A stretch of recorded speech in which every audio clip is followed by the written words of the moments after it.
Hello everyone. Today we will study in this video topic about a new law Hindu Succession Amendment Act 2005 means एक नया कानून हिंदू अधिनियम की धारा 2005। So let's start. देखते हैं कि इस धारा में जो नया कानून बना है हिंदू अधिनियम 2005 इसमें क्या बताया गया है। सो often when we think of farmers who own land, we think of men।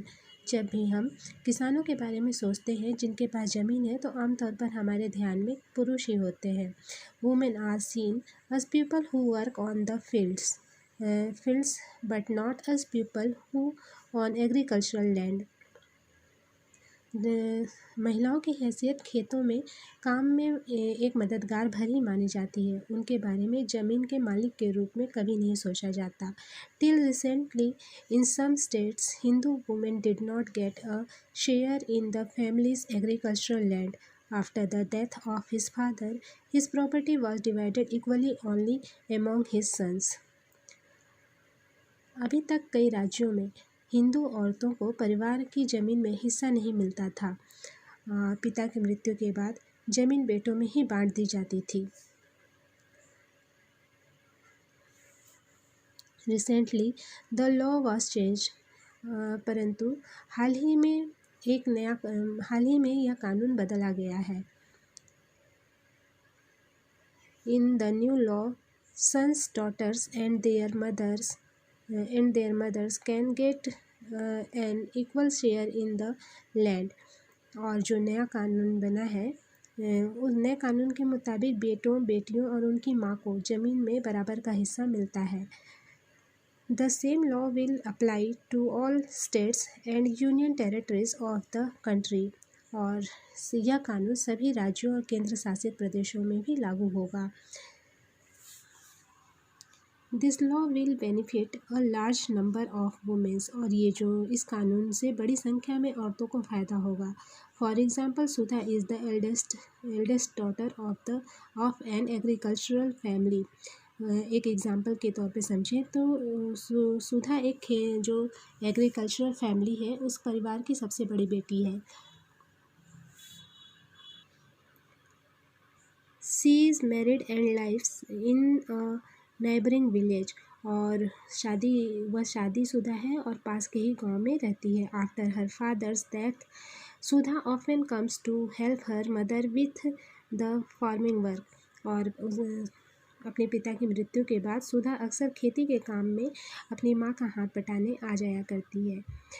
Her mother has asked the Patwari to transfer the land and enter her name along with the names of all the children in his record।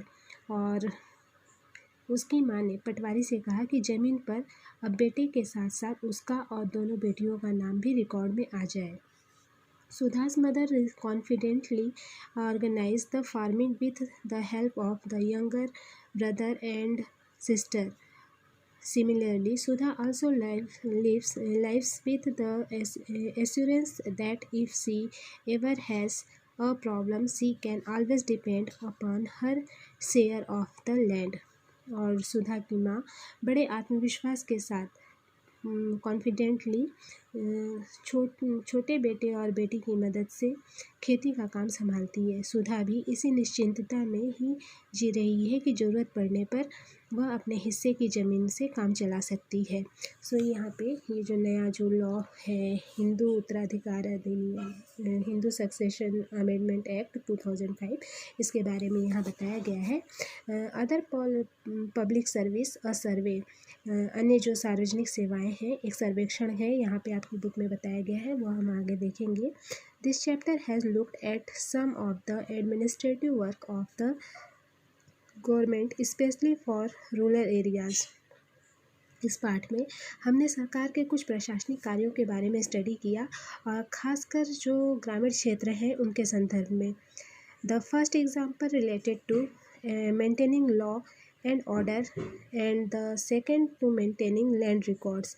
सबसे पहले हमने इसमें पहला उदाहरण कानून व्यवस्था बनाए रखने के बारे में पढ़ा था और दूसरा था ज़मीन के अभिलेखों की व्यवस्था के बारे में। In the first case, we examine the role of the police, and in the second, that of the पटवारी। और पहले मामले में हमने पुलिस की भूमिका को स्टडी किया था और दूसरे में पटवारी की भूमिका का। This work is supervised by other people in the department such as the tehsildar और द सुपरिटेंडेंट ऑफ पुलिस। और इनके काम का विभाग के अन्य लोगों द्वारा निरीक्षण किया जाता है, जैसे पुलिस अधीक्षक या तहसीलदार। We have also seen how people use these services and some of the problems that they face। और हमने यह भी देखा कि लोग कैसे इन सुविधाओं का इस्तेमाल करते हैं और उन्हें किस तरह की समस्याएं आती हैं। These services have to be used and made to function according to the laws that have been formed for them। और इन सेवाओं का उपयोग कानून के अनुसार होना चाहिए। You have probably seen many other public services and facilities provided by various departments of the government। और इन सेवाओं का उपयोग कानून के अनुसार होना चाहिए। और आपने संभवतः सरकार के अन्य विभागों द्वारा दी जा रही सार्वजनिक सेवाओं को भी देखा होगा। सो यहाँ पे जो आपका चैप्टर था रूरल एडमिनिस्ट्रेशन, ये कंप्लीट होता है। I hope that you have understood well what was taught in this chapter। Thank you for watching।